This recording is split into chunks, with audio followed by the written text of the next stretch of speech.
একটা fried rice chilli চিকেনের আমি রেসিপি শেয়ার করছি, যেটা খুব তাড়াতাড়ি ইজিলি ঘরে বানানো যায়।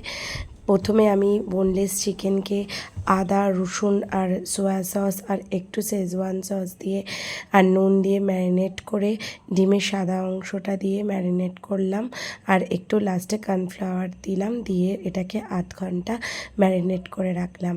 এইবারে আমরা পকোড়ার জন্য একটা বাটিতে তার ময়দা এবং কর্নফ্লাওয়ার নিয়ে সেই ম্যারিনেটেড মাংসগুলোকে একবার ডিমের গোলায় চুবিয়ে আর একবার আটা আর ময়দার মধ্যে চুবিয়ে নিয়ে মাখিয়ে নিয়ে জাস্ট ঝেড়ে রেখে দিলাম। এইভাবেই আমরা প্রত্যেক কটা চিকেনকে এইভাবে রেডি করে নেব। তারপরে আমরা একটা কড়াইয়ের মধ্যে তেল দিয়ে পাকোড়ার মতন করে এই চিকেনগুলোকে ভেজে তুলে ফেলবো। দেখুন, একদম গোল্ডেনের মতন হয়ে গেছে। হয়ে যাওয়ার পরেই এরকম হবে চিলি চিকেনের পকোড়াগুলো। দেন আমরা চিলি চিকেনের গ্রেভিটা করার জন্য ওই তেলেই লঙ্কা আর রসুন কুচি, পেঁয়াজ, ক্যাপসিকাম দিয়ে একটু ভেজে নেব। একটু ভাজা হয়ে গেলেই আমরা তার মধ্যে একটুখানি আদা কুচি বা আদা থেতলে দিয়ে দিতে পারি। দেওয়ার পরে আমরা এর মধ্যে নুন, মিষ্টি যেগুলো যেরকমভাবে খান সেইগুলো আপনারা দিয়ে দেবেন।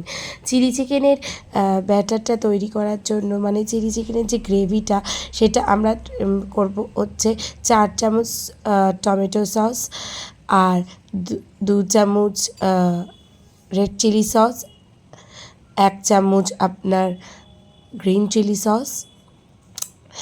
মনে হলে আপনি সসটা টেস্ট করে জেনে বুঝে দিতে পারেন। তারপরে এর মধ্যে সয়া সস মিশিয়ে ভালো করে এর ব্যাটারটাকে তৈরি করে নেবেন।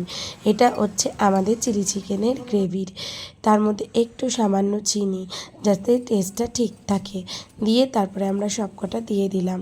দিয়ে দেওয়ার পরেই আমরা এর মধ্যে নুন দিয়ে দেবো এবং আর একটু চিনি দিয়ে দেবো, যেটা আমরা আগেও দিয়েছিলাম, এর পরেও এই জন্য দিলাম অল্প করে।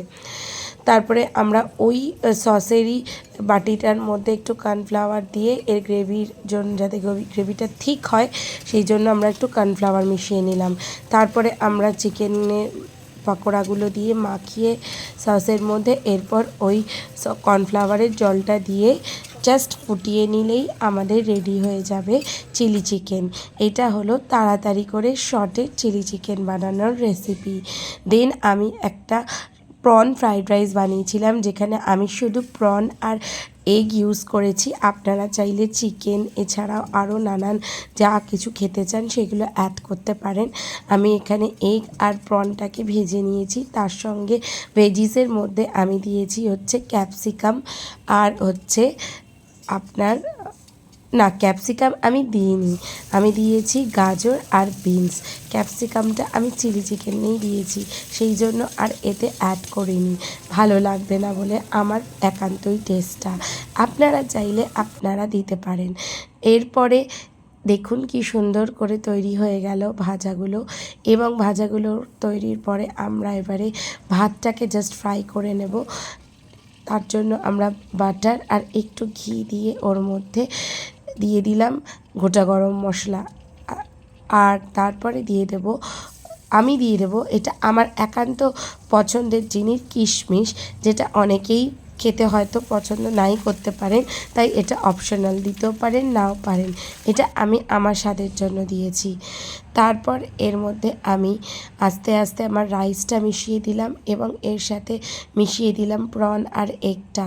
এইভাবেই আমরা বাকি রেস্ট অফ যে জিনিসগুলো ভাতটা আছে সেটাও মিশিয়ে দেব এবং নুন আর চিনি সমপরিমাণে দিয়ে পুরো ব্যাপারটা মিক্স করে নেব। মিক্স করে নিলেই রেডি হয়ে যাবে আমাদের ফ্রাইড রাইস। যখন অনেকক্ষণ ধরে একটু নাড়াচাড়া ফ্রাই করবার পরে ওর মধ্যে আবার আমরা হালকা করে নুন আর চিনি দিয়ে দেব।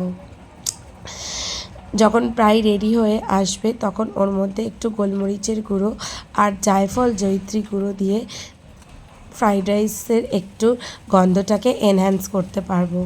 আমরা এটা শুধু করতে পারি, কিন্তু যারা একটু গন্ধ ভাত পছন্দ করেন আমি তাদেরকে সাজেস্ট করব তারাই একমাত্র জয়িত্রী আর জায়ফল দিতে পারেন। আমাদের রেডি হয়ে গেছে ফ্রাইড রাইস আর চিলি চিকেন, আর যেটা খেতে আমার অসাধারণ হয়েছিল। একবার ট্রাই করে দেখবেন।